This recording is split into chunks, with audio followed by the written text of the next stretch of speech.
Welcome everyone to Broken in the Air. It's early in the morning. We're about 2.5 hours before our flight. We're going to stop by the United Club Lounge. I don't anticipate anything great here. Look at this. Anything fantastic, if you will. Like I would in a flagship lounge or major lounge. This is just your basic United Club. But I'm hoping there will be something worthwhile. Oh my god. Especially so you can food review. Yes. I mean, looking around, there's tons of little restaurants. But overall, there's nothing too exciting here at Cleveland-Hopkins Airport. And really, it's only an international airport because they offer hops to Canada. So we are on our way to Concourse C, gates C2 through C29. Our gate is C14.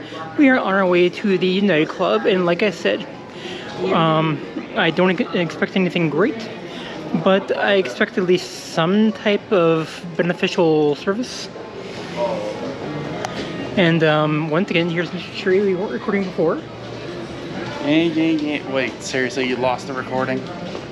The initial recording, no. But the secondary recording after the beep, yes. Oh. You'll recognize him as the voice of Techman in the vlog. For shame, for God. And there are tons of little shops you waste money at. Remember the other important part, they're all duty-free. AKA no taxes. Only for international travelers such as yourselves. Yeah. If you're a domestic traveler, you don't get anything.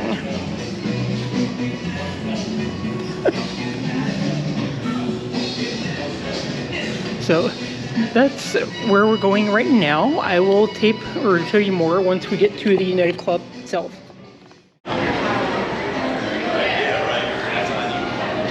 Well, I guess I erased all I had. But anyway, doing this too much.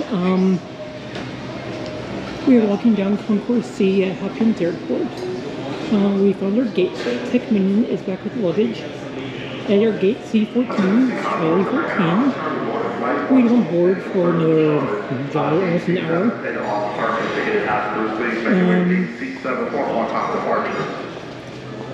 Great view of the concourse there.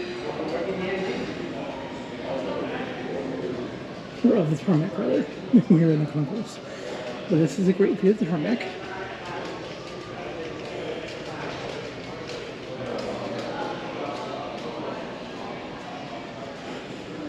This is the American Airlines section. Again, like I said before, United does kind of share their terminals with American because they don't own the terminals. The airport does. So in general, it's first come, first serve. But in general, United pretty much owns the terminals. Well, the C concourse.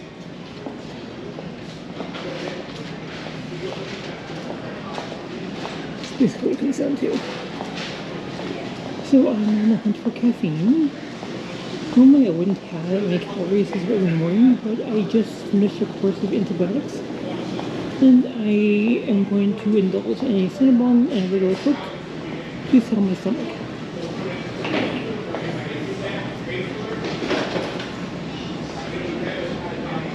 Attention, Mr. Crow, this is the final boarding of your effective flight 207 with services to Cancun. You are departing on the Alpha 8. Doors are closing soon and will not reopen. It's news where I applied to be manager. I have kind of a grudge against them because they turned me down to be a manager, but that's okay. I will still shop there regardless. I could get a couple there because I didn't see any available, so we will keep going. Keep on the way. I really don't want to, I will I have to, but I don't want to have to wait till I get to Toronto for it. So we're going to see how things go here. Right.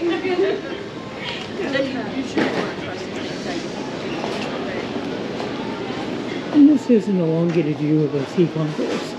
But overall, The entire airport pretty much looks like this. There's 3 wings divided into 3 concourses, A, B, and C, and oh, look what I found. Look what I found. Look what I found. Cinnabon. Okay, we'll hold this for a bit, and we'll come right back.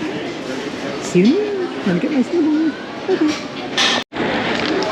Okay, we are back as promised, and I have the Cinnabon and Coke in hand. I usually go for Diet Coke, but like I said, swelling in the stomach. I should be fine by the time we board the second flight.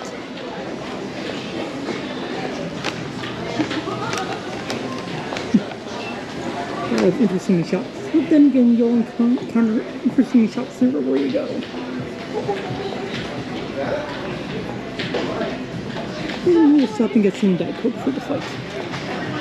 See you in just a sec. Okay, we are back. Have caffeine in hand. Well, arm anyway.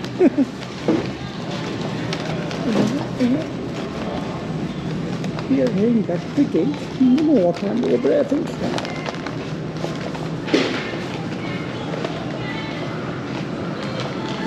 Overall, can't complain too much.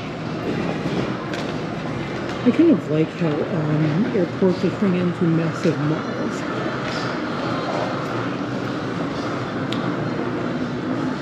Some might complain and say it's a tribute to capitalism or whatnot, and it is. But it's also a showcase for businesses and to help people feed back into the economy. Airports alone bring in millions of new tourism every year. Millions upon millions. Caffeine.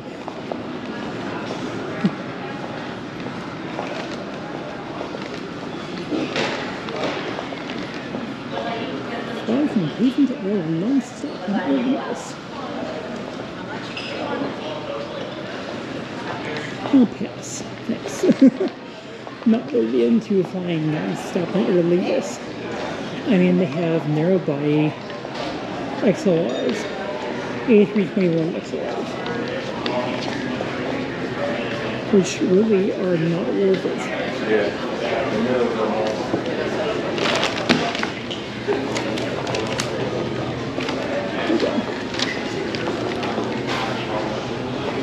Got my bottle there, but that's okay. Not planning on opening that for a couple hours.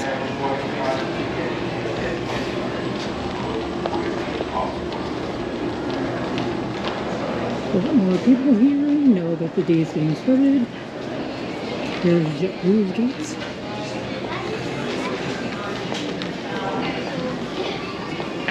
JetBlue has the lower end of C concourse.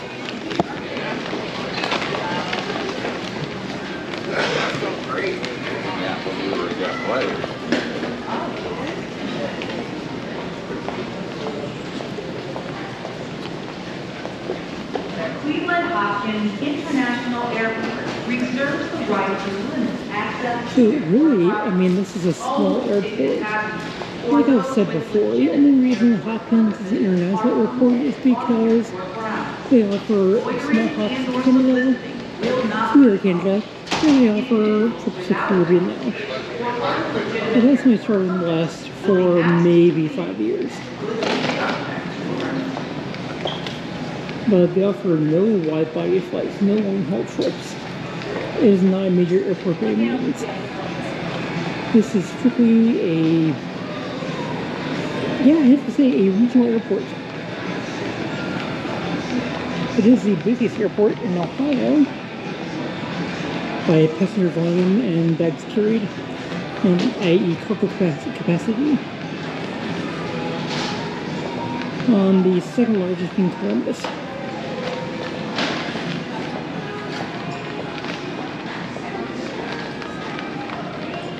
But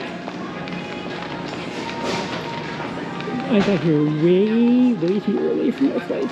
That's a good thing. It's always better to be too early than too late. Oh, yes.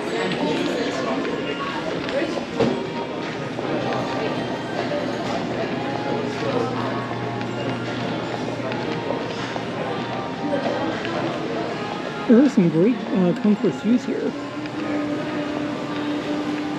I really can't complain about the views. We just left the United Club Lounge, like I said a bit ago.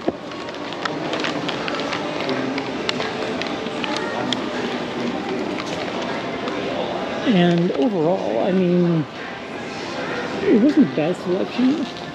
It's actually better than what I was expecting.